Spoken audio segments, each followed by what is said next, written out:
From claims of healings and visions to the world's most inexplicable events, whether you're a believer or a skeptic, the truth is always worth the hunt. EWTN Radio presents The Miracle Hunter with Michael O'Neill. Welcome to the Miracle Hunter radio show on EWTN Radio. This is Michael O'Neill. I'm the Miracle Hunter. Hey everyone, I hope your Lent is going well. Some Lents go better than others. I know that from personal experience, but I hope yours is sailing along well. And today we've got a great show for you today. We'll be speaking with Anthony DeStefano. He's one of my favorite guests. We're going to be talking about his brand new book, From Bread and Wine to Saints Divine. His books always have unbelievable illustrations and writing. This one is a children's book meant to evangelize about the Eucharist. I think it's a great time for First Communions and otherwise to consider this great new book by Anthony DeStefano. We'll also be talking later in the show with Dr. Timothy Millea. He's a board-certified orthopedic surgeon from Iowa. He'll be talking to us about the medical view of Christ's Passion. It's as we head towards Holy Week coming soon, it's a great thing to understand what exactly was entailed with Christ's passion and death, and Dr. Timothy will give us a great insight into that. Check out my series, They Might Be Saints, which airs every week on EWTN. Coming up this week, on Tuesday, April 1st, is They Might Be Saints, Father Michael McGivney. And I look at the canonization cause of Father Michael McGivney, who you probably all know as the founder of the Knights of Columbus, beatified in the year 2020 after the miraculous cure of a boy that was attributed to him. And so check that one out. Coming up on Tuesday, April 1st, Father Michael McGivney will be the subject of They Might Be Saints. And check out my other series, Explore with the Miracle Hunter, which airs every Saturday at 6 p.m. Eastern Time. This week's episode is one of my favorites, Explore with the Miracle Hunter, La Salette. I'll be traveling to the site in the French Alps where the Virgin of Sorrows appeared in tears to shepherd children, asking them for conversion and penance. That's Our Lady of La Salette. She's the subject of the Explore with the Miracle Hunter episode. And I have to tell you, that was one of the most fascinating episodes to film, traveling up all those thousands of feet in the French Alps to capture that one. So that's an incredible episode, Explore with the Miracle Hunter. And for people who don't tune in exactly to the times that these are on, you can, of course, go to EWTN On Demand, I believe ondemand.ewtn.com. Look for They Might Be Saints or Explore with the Miracle Hunter, and all the shows are up there for free, so check them out at your convenience. But this La Salette one is one of my favorites. And for those people who aren't tuning into the shows but would like to see how the shows are made, or at least go to the places of these miracles with me, you can go on a Jubilee Year pilgrimage to Italy. Go to Milan, Turin, Florence, and Rome for the canonization of Blessed Pier Giorgio Frassati. And those dates are July 28th through August 4th of this year. And we always go to places of saints and miracles on these trips. And we're going to be seeing Marian apparition sites and visit the Duomo in Milan, the Turin to see the Cathedral of St. John the Baptist where the Shroud of Turin is held. And we'll walk in the footsteps of Pier Giorgio and see the place where John Bosco had his visions. We'll go to Florence to see all the great art that's there, the Michelangelo's David, for example.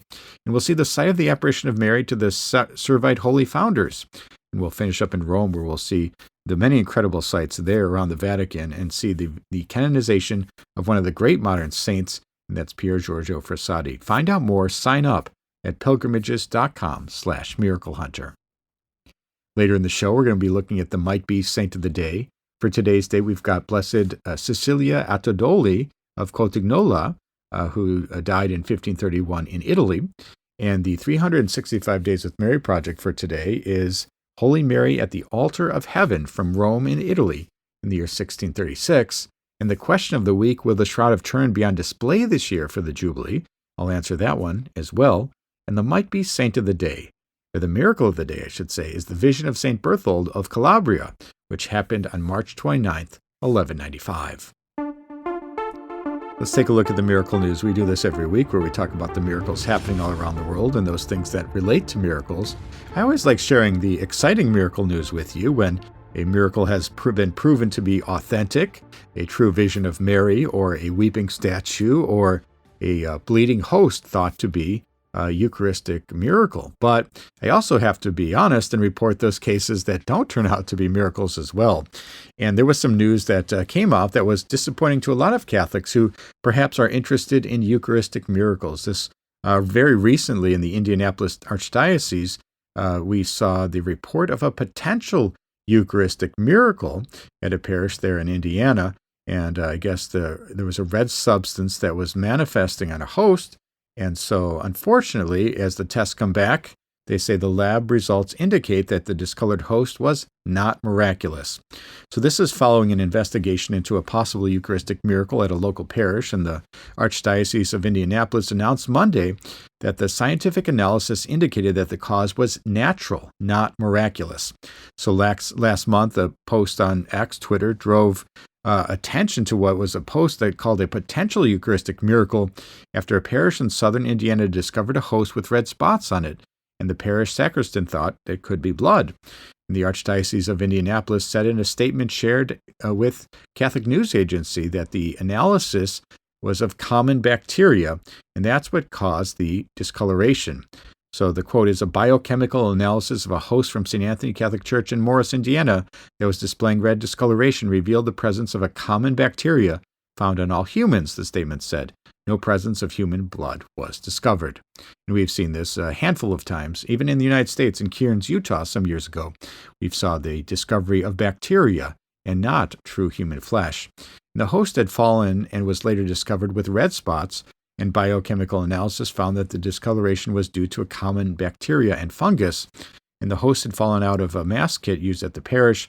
When it was discovered, red spots were present, the Archdiocese said, and the policy established by the Holy See, the host was submitted for professional biochemical analysis at a local laboratory, and the results indicate the presence of fungus and 3 different species of bacteria, all of which are commonly found on human hands.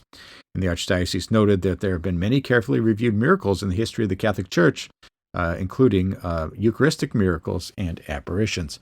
And that's all found in that statement. You can read the whole statement if you go to the Facebook page of The Miracle Hunter. I've got that one posted. Disappointing news for some people, but it's always good to know the truth. Let's take a look at Catholic Pub Trivia. We do this every week where we ask a trivia question and give out a prize to an emailer that writes in the fastest with the correct answer. And last week we had the question, we talked about the stigmata. That was a fascinating interview. Check that one out, interview with John Clark. You can listen to that if you go to the EWTN app, and you can go back to that or go to EWTN On Demand, and all the radio programs are there as well. But that was a fascinating interview about the stigmata. So we asked the question, who was the first saint with the stigmata in the 20th century? And the answer to that one is Saint Gemma Galgani. She lived from 1878 to 1903. She had a deep devotion to the Sacred Heart and received a special vision of Jesus. In it, Jesus appeared with his wounds, and the stigmata continued for years up until Gemma's death, appearing on Thursdays and disappearing on Fridays. Again, Saint Gemma Galgani, the first canonized stigmatist of the 20th century. For this week's question, we're going to be talking today with Dr. Timothy Millea about the medical view of Christ's Passion. So the question for today is, name one of the patron saints of medical doctors. Again, name one of the patron saints of medical doctors.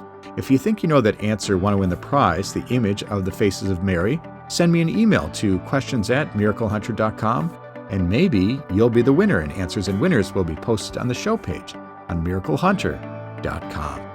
We need to take a short break, but when we come back, we'll be talking with Anthony DeStefano, author of a brand new book, From Bread and Wine to Saints Divine. Stay with us for that. Now, back to the Miracle Hunter on EWTN. Here's Michael O'Neill. Welcome back. You're listening to the Miracle Hunter radio show on EWTN Radio. This is Michael O'Neill. I'm the Miracle Hunter.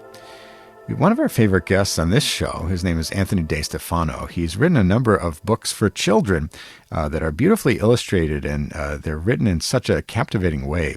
And he's got a brand new book that's out. He's quite a prolific author, and he's got a new one. So we're so excited to talk today about From Bread and Wine to Saints Divine. And joining us today is Anthony DeStefano. Welcome back to the program, Anthony. Thank you for having me, Michael. Always a pleasure and an honor to be here. Well, I'm excited about this new book, and I think that for young people especially who are captivated by these books of yours that have such brilliant illustration and such fun writing. I think this is another one that really is important because it focuses on the Eucharist, the great mystery of our Catholic faith, and so important for all of us of all age, Catholics of all ages. But I think that getting young people excited and interested in the Eucharist is such an important thing that you're doing here. Tell us a little bit what inspired the book From Bread and Wine to Saints Divine. Sure. Well, this, as you said, this is a children's book that attempts to explain the sacrament of the Eucharist in a way that's simple, engaging, and theologically sound. That's always the hard part, And what it does is it takes kids on a journey through the idea of change, something that we all experience in life, and something that I think children are especially fascinated by. The book shows real, everyday changes that kids recognize, like a caterpillar becoming a butterfly, or night turning into day, or a flour and sugar transforming into a birthday cake. And then it connects those changes to the greatest transformation of all, bread and wine becoming the body and blood of Jesus Christ. And then what it does is it goes even further, and it shows the reason why we receive the Eucharist, which is that we can change. That's the whole point of receiving communion. We take Jesus into ourselves so that we can become more like him. So why I wrote this book? Well, because the Eucharist, as you said, is the center of our faith. It's the body, blood, soul, and divinity of Jesus Christ. The Catechism calls it the source and summit of our faith. But so many people, even many Catholics, they don't understand that. And if adults struggle with it, you can imagine how hard it is for children to grasp. Yeah, absolutely. No, I think it's the great mystery in our faith and the source and summit, like you say, of our Catholic faith. So a book like this is important to get for young people, get their devotion to the Eucharist and their knowledge of this aspect of our faith. It's important to bring that in front of them. So this new book, it does that in such a big way. And it's From Bread and Wine to Saints Divine. And the illustrations, as are in all of your books, they're quite captivating. Talk a little bit about how you worked with the illustrator to sort of bring these difficult concepts to life. Sure. Well, I pick the illustrators for my books. I've had a lot of success with children's books, so not everybody gets to pick their own illustrators. Sometimes the publisher does that, but I've been very blessed. And I'm a very visual kind of writer. When I write the words, I always have the images in mind, and I'm very aware that the image conveys a lot of the power of the book. The person who I chose for this particular book, his name is James Madsen. And the reason why I chose him is that his particular style blends two qualities that I think are essential for children to understand the Eucharist: realism and mystery. James can do photorealistic work, and I wanted illustrations that were somewhat realistic because I want to convey the truth that the Eucharist is real. It's not a cartoon. It's not a fairy tale. It's not something, that's some make-believe fantasy.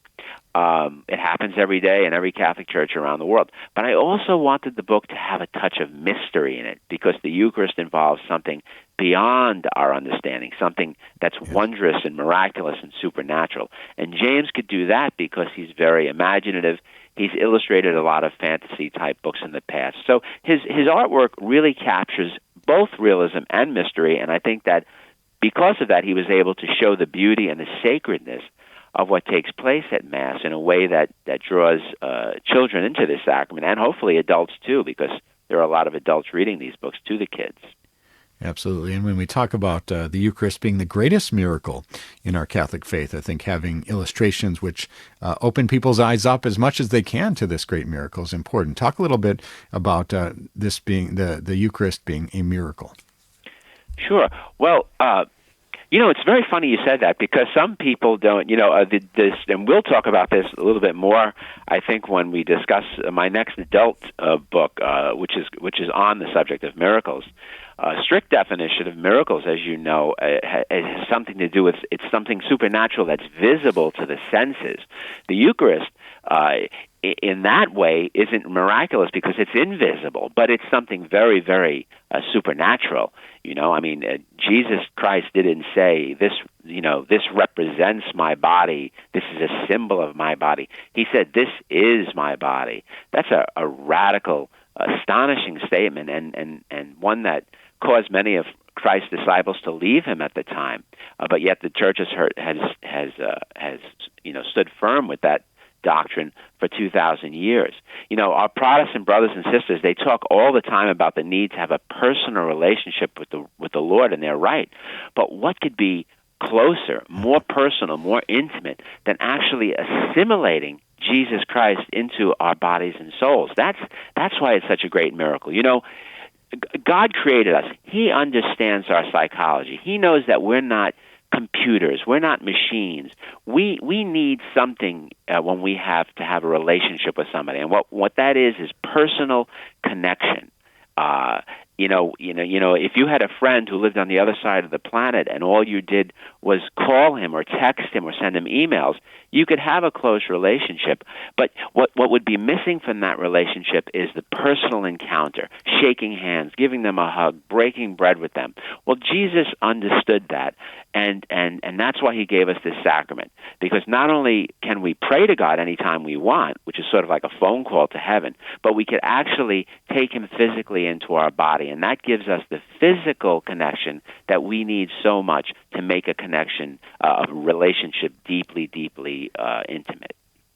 Very well put. We're talking today with Anthony DeStefano about his brand new book, From Bread and Wine to Saints Divine. It's a book about the Holy Eucharist. And I think that, of course, this book is intended as a children's book, and perhaps people getting ready for their first communion. This would be an ideal book. And we talk about wanting to pass on the faith to young people. I think this is a great gift. However, I think when adults pick up this book and perhaps sit down with the children in their family and go over this book, this might enliven their faith as well. What is your hope, perhaps a secret hope for adults who might engage in this book as well? Well, I'm very, very aware that many children aren't reading these books to themselves. Many times they have their parents read the books to them, or their grandparents, or their aunts and uncles, or their older siblings, and sometimes if the child likes the book, then they ask the adult to read the book to them 10 times or 20 times. and so here it is. I know that I've got this tremendous captive audience of adults who are reading these books to the children.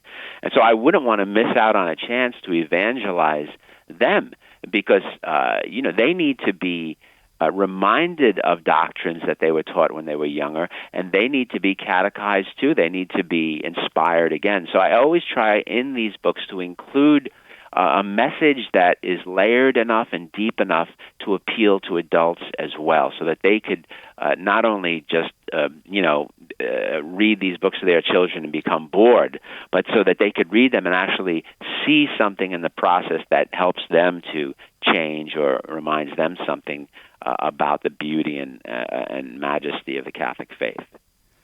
Absolutely. We've been talking today with Anthony DeStefano about his new book, From Bread and Wine to Saints and Wine. It's out from Sophia Institute Press, and anywhere Catholic books are sold. And I think that this book is going to captivate people with its beautiful illustrations and its theology presented in a easy to understand way. So I think it's a book that will have some great success.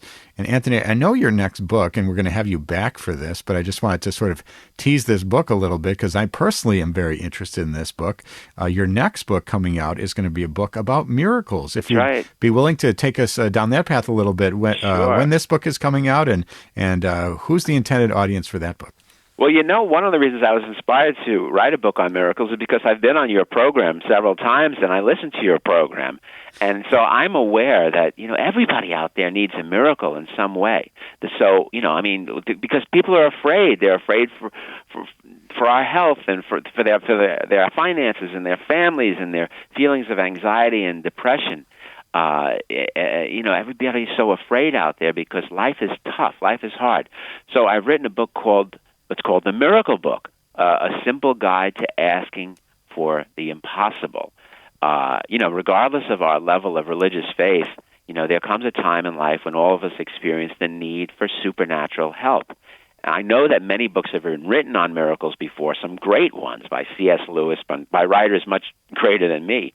But I think very few of these books explain in clear, practical, and theologically sound language how to pray for a miracle.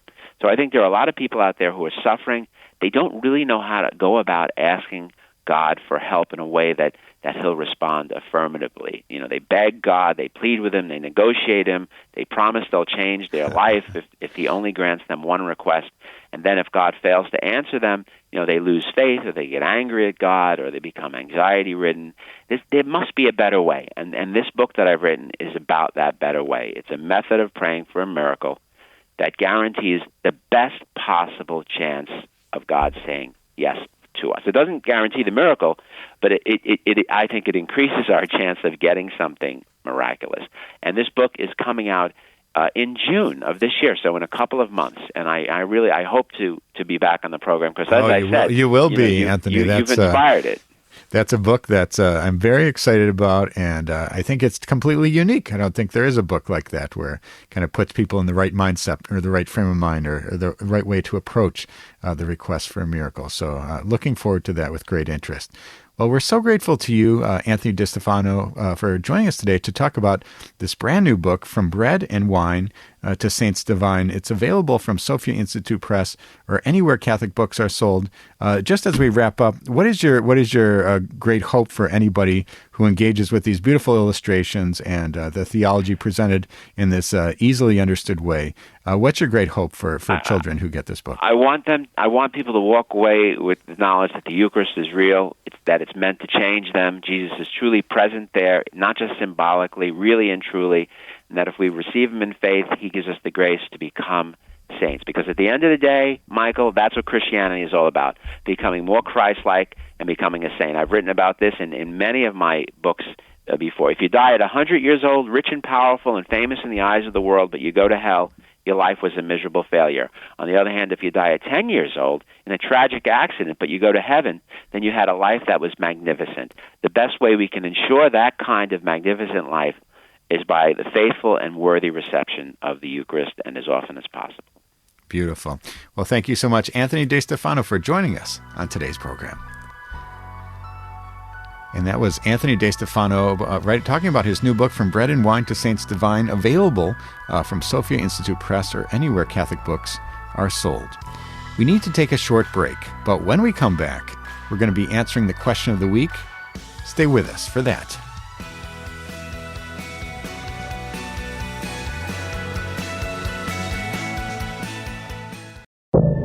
Now, back to the Miracle Hunter on EWTN. Here's Michael O'Neill. Welcome back. You're listening to the Miracle Hunter radio show on EWTN Radio. This is Michael O'Neill. I'm the Miracle Hunter. Hey, I love getting your questions. People write in from around the world with questions about miracles happening in today's world and those that have happened centuries ago. And we have a great question, and I think it's kind of a disappointment, unfortunately. The question is, Dear Miracle Hunter, is the Shroud of Turin going to be on display this year for this Jubilee year? Thank you, Cindy. Well, thanks, Cindy, for your question. I think a lot of people are wondering about this.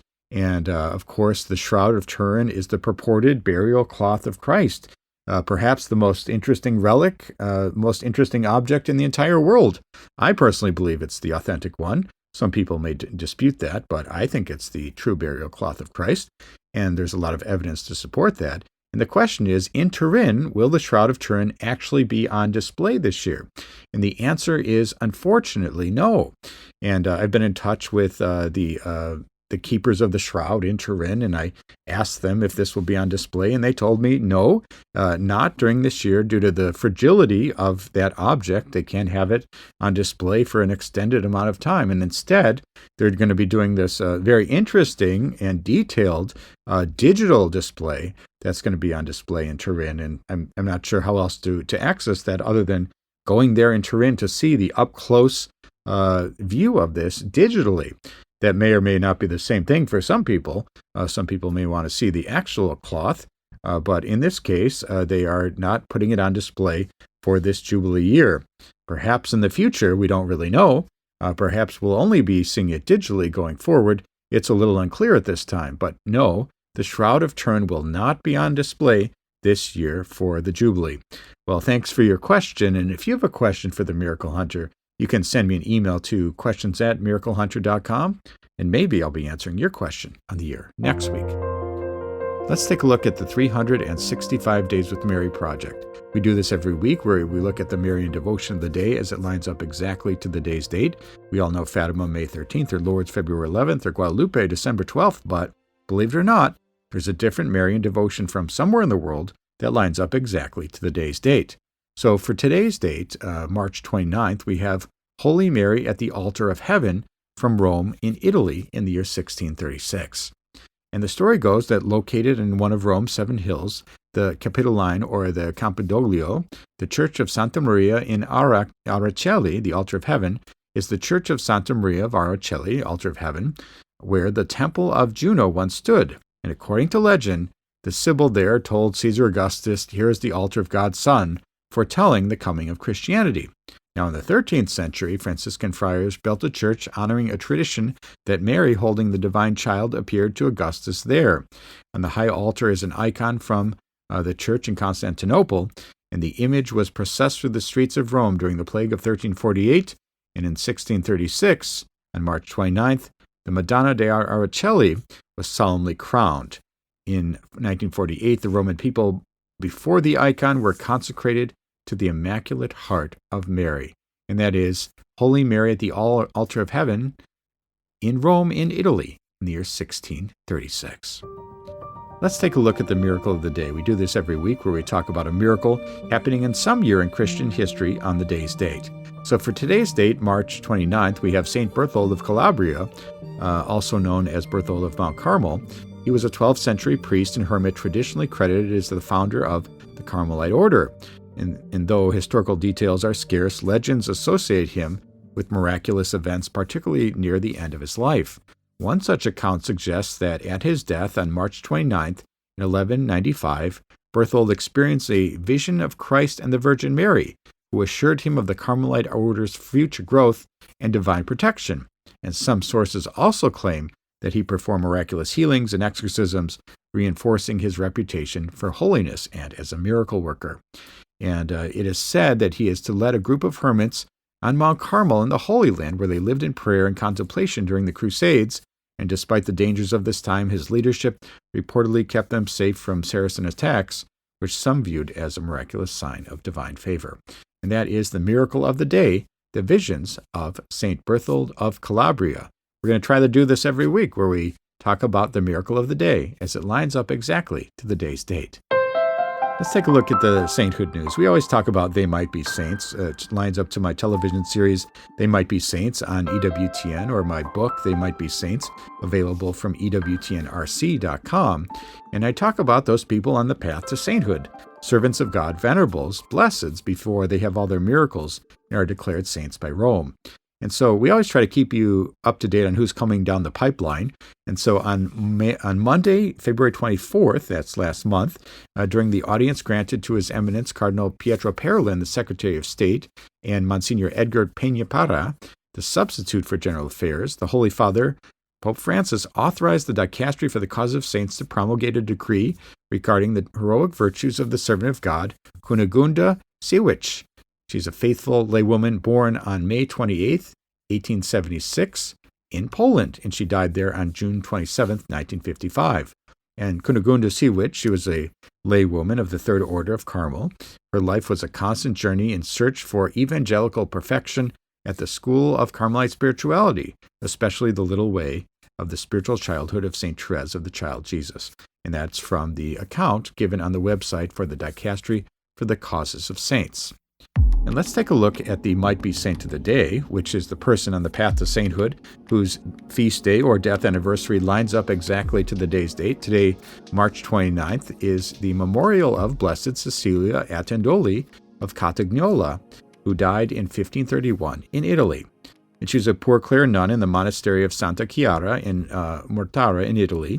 We know very little about her, but she's described as a woman of great virtue and as a miracle worker.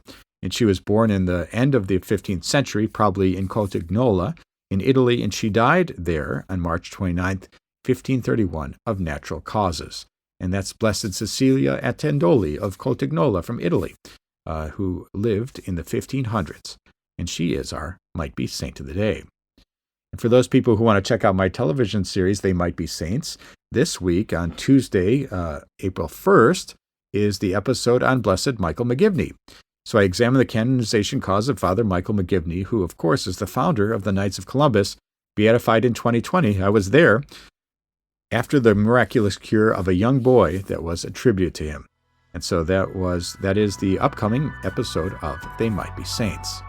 We need to take a short break, but when we come back, we're going to be talking with Dr. Timothy Millea about the medical view of Christ's passion and death.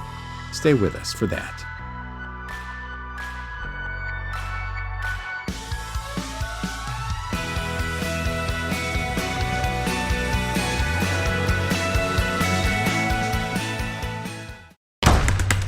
Now, back to the Miracle Hunter on EWTN. Here's Michael O'Neill. Welcome back. You're listening to the Miracle Hunter radio show on EWTN Radio. This is Michael O'Neill. I'm the Miracle Hunter. Well, it's Holy Week, as all Catholics know, and we've passed Good Friday. And, of course, during Good Friday, we always reflect on what Christ suffered for us in our sins. And we all have this sort of conception of perhaps watching the movie, the Passion of the Christ, or other such films. And we have this mental picture of what it might have been like for Christ to suffer for us. But beyond having a mental picture, perhaps we have an actual picture. And this is the purported burial cloth of Christ. It's the Shroud of Turin.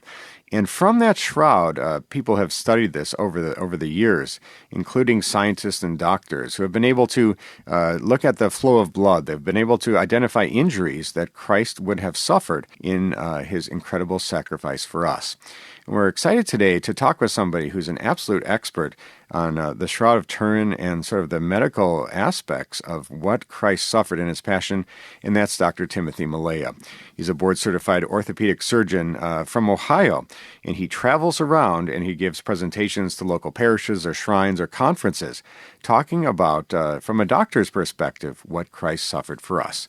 Welcome back to the program today, Dr. Timothy. Hello, Michael. It's always good to talk with you. Thank you. It's great to have you back on, and I know this is a big week for you. You're a sought-after speaker talking about Christ's passion, what he suffered from a medical perspective. Tell us first, how did you first get drawn to the shroud and get drawn to trying to understand the medical details of all this? As a cradle Catholic, it's hard to ignore it. But when it really captured my attention, my imagination, I was in my last year of medical school, and this was 1986. An article in the American Medical Association's journal was published, and the title was simply "The Death of Jesus Christ." And it was really an eye-opening experience for me, because I think, like many people, many Christians, you read about it, and it's so difficult to imagine what it was like that we tend to gloss over it. But when you look at it from a medical standpoint, it is astounding that Christ survived as long as he did, given the magnitude of the assault that was, not just physical, but emotional and spiritual, and that he survived as long as he did.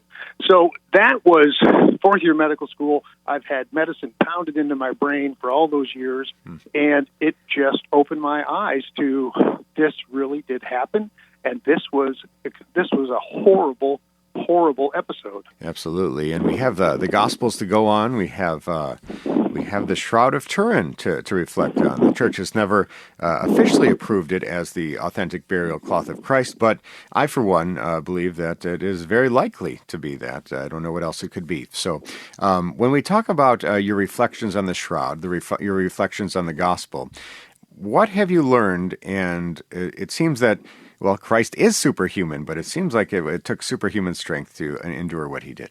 Absolutely. That to me is the most profound proof that Jesus had the two natures that we're aware of. He had a divine nature, had a human nature. Well, when you think about the last 18 hours before the crucifixion, before he died on the cross, that 18 hours is a display of his human nature. We cannot ignore that he was fully human as well. Now, we'll never be able to personalize it to our own experience, but it's almost impossible to imagine what he would have gone through in that period of time. But to me, on both a physical level and a theological level, that's what makes it so difficult to even begin to comprehend. He put up with all of that. He knew what he had to do. He had to go through with it, and it was all not for his benefit, it was for our benefit. And to me, that equation of love equaling sacrifice, it is the epitome. There is absolutely nothing that can supersede that in regards to an example of sacrifice for love, laying down your life for one's friend. That's right. It's absolutely amazing. We're talking with Dr. Timothy Millea, orthopedic surgeon, talking to us about the medical view of Christ's passion. So let's get into some of the details here. What did Christ suffer leading up to his crucifixion? Of course, there's a very gory scene in the Passion of the Christ, which is very difficult to watch. Year after year, I will watch that, and tears come to my eyes because I just can't watch it. What did Christ endure with the scourging and the crown of thorns? What did Christ go get into leading to his crucifixion? I mean, certainly those are the most gruesome and just repulsive parts of the whole Passion sequence. And even prior to that, he's been, emotionally, he's been abandoned by his friends. He has been assaulted intermittently, if not continuously. There's no indication that after the Last Supper he had anything to eat or drink. In fact, when he was offered wine before he was nailed to the cross, he refused to drink it. And so you throw into all of that dehydration and exhaustion and all the others. And then the scourging comes along. And, it pains me to say this, but I think that in Gibson's movie, I think that's about the most accurate representation of it, or recreation of it that we would see. I'm increasingly suspicious that the primary cause of death was blood loss. And blood loss in a healthy man, otherwise healthy man in his 30s, would have to coming from a scourging that was as thorough as you see in the movie. That's a significant amount of blood loss.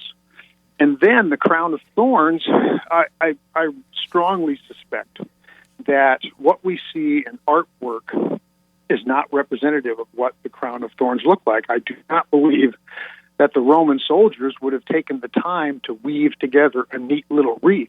Mm-hmm. I think they just took a bramble of these thorns, a vine with half-inch to 1-inch thorns on it, and they just plopped it on his head like a helmet, and may have secured it with a piece of rope or something like that. Because on the shroud, and again, I tend to agree with you. I really think it is. I don't think that God wants us to know it for sure, but our faith can fill in that gap.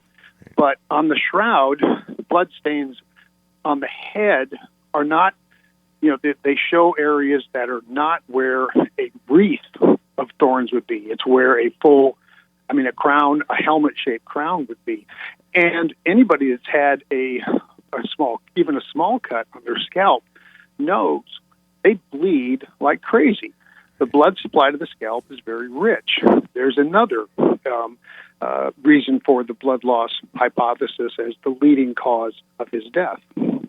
Absolutely. We're talking today with Dr. Timothy Millea, talking to us about the medical view of Christ's Passion. And, of course, after the scourging, after the imposition, the crown of thorns, we see Jesus walking a great distance. That's according to Catholic belief and tradition, and even the way people have mapped out that distance from the Roman Praetorium to the top of Golgotha. That is a long way to go, to be dragging, even if it's just the patibulum, the crossbeam of the cross. That's a long way for anybody to even walk after they've gone through that. Talk about the exhaustion and the impossibility, perhaps, of Jesus dragging a cross all the way to the top of the hill.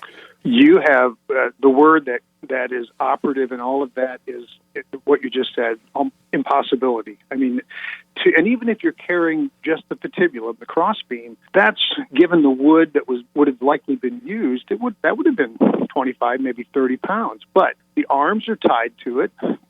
Imagine carrying a backpack, but it's propped on the back of your neck and not on your back. You have to stoop forward with that. And you have gone through 18 hours, nothing to eat, nothing to drink. You're being beat up almost continuously. You have been scourged. You have had the crown placed on your head. You have bled probably more than 30 to 40% of blood volume, and more than 40% blood loss is immediately life-threatening. And so he truly, this to me is the miraculous part of that episode of the Passion leading up to the crucifixion, the fact that he made it. And, and one of my favorite supporting characters in this whole episode is Simon of Cyrene. This is a man who, it's 1,100 miles from Cyrene to Jerusalem, and clearly he was coming, certainly for the Passover. He goes 1,100 miles, and what does he walk into the middle of?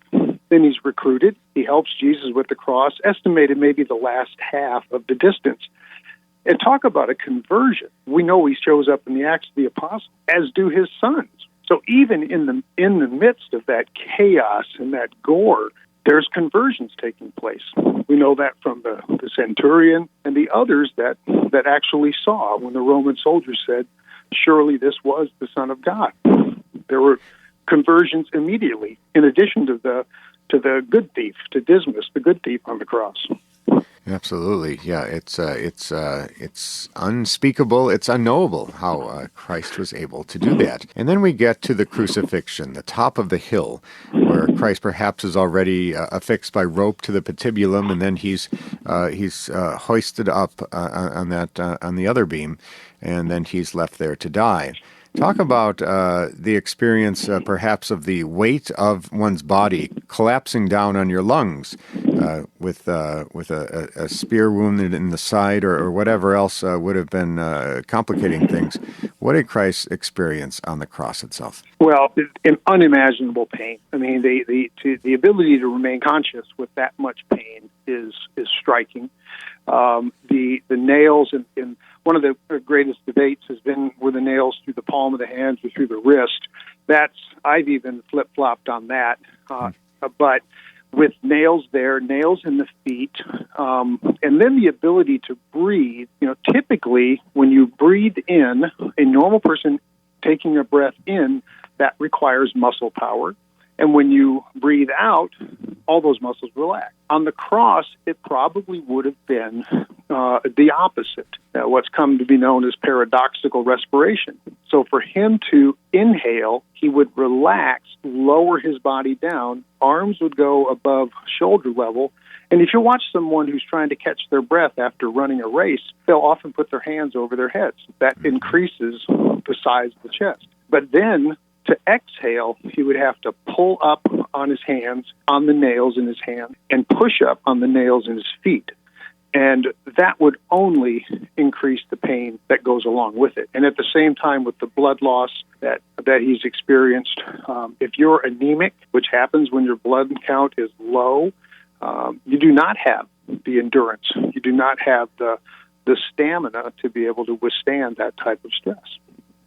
Yeah, absolutely incredible.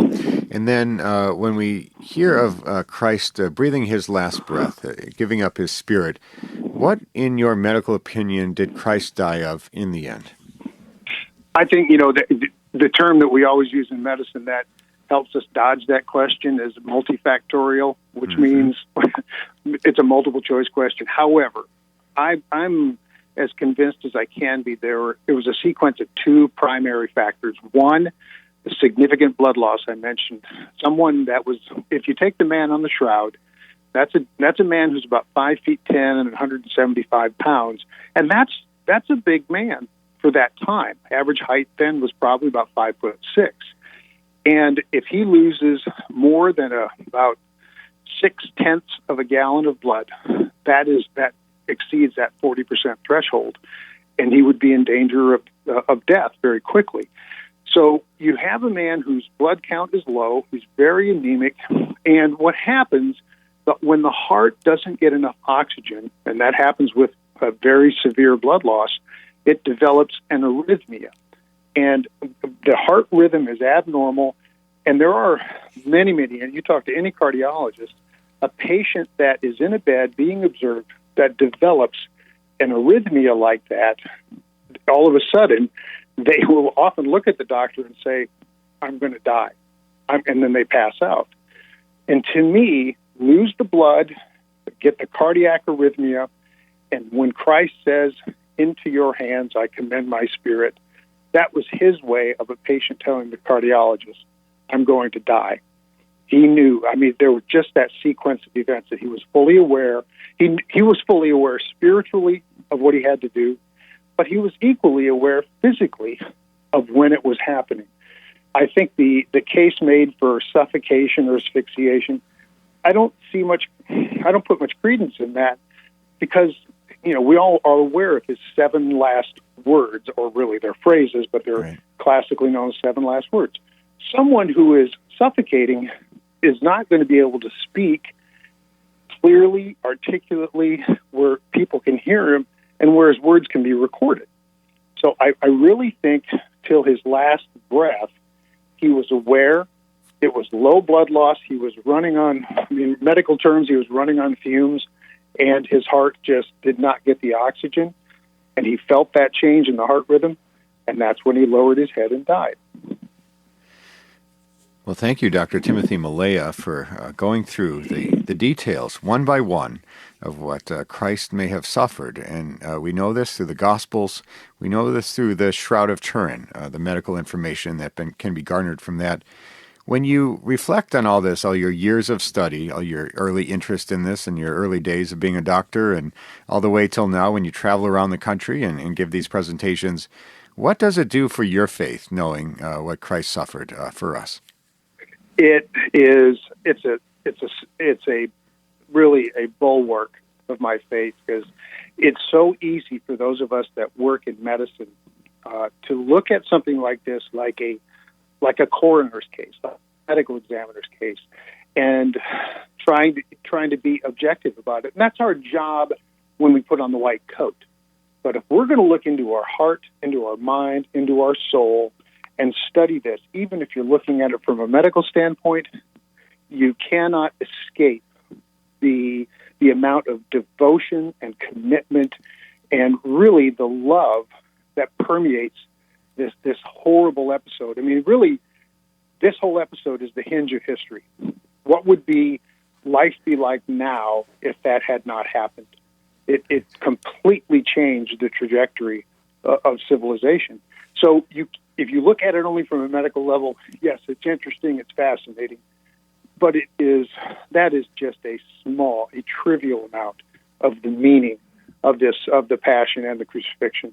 If it doesn't impact anyone thoroughly and completely, then they're not studying it close enough. Absolutely. Well, we're so grateful to you, Dr. Timothy Millea, joining us today amidst your busy schedule during this Holy Week. And we thank you for your ministry, traveling around and sharing the details of Christ's passion with us so that we can truly know what Christ suffered out of love for us.